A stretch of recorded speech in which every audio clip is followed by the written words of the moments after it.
À la voir, personne ne pourrait deviner le calvaire qu'elle a subi. Awaria a 16 ans et vit avec son tuteur légal et sa famille à N'Djamena. À 9 ans, son père l'a promise à un homme qui devait attendre sa majorité pour l'épouser.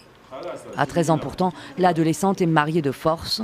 À 14 ans, elle est enlevée et séquestrée par son époux quinquagénaire pendant plus d'1 an.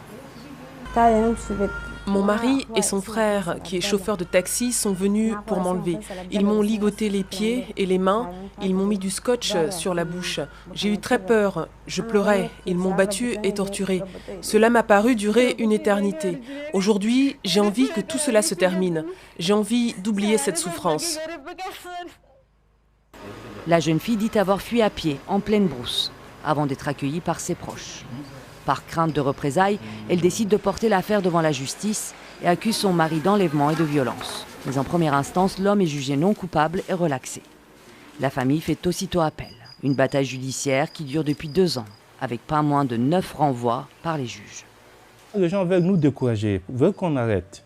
Mais on ne peut pas, nous parents de la fille, vivre avec cette impunité dans notre tête. Nous croyons qu'un jour il y aura justice. Et cette fille va être rétablie, bien que son enfance lui ait été arrachée, mais elle va être rétablie dans ses droits.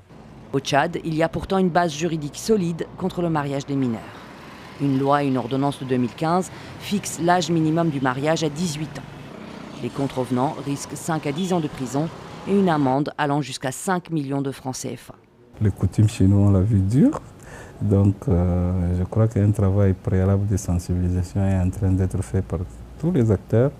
Et on espère qu'une fois que cette sensibilisation aura atteint ses objectifs, je pense que la tolérance sera 0. Dernier rebondissement dans le dossier, le mari d'Awaria a été placé en garde à vue mardi pour tentative de corruption sur magistrat. Son procès en appel doit avoir lieu dans 1 semaine.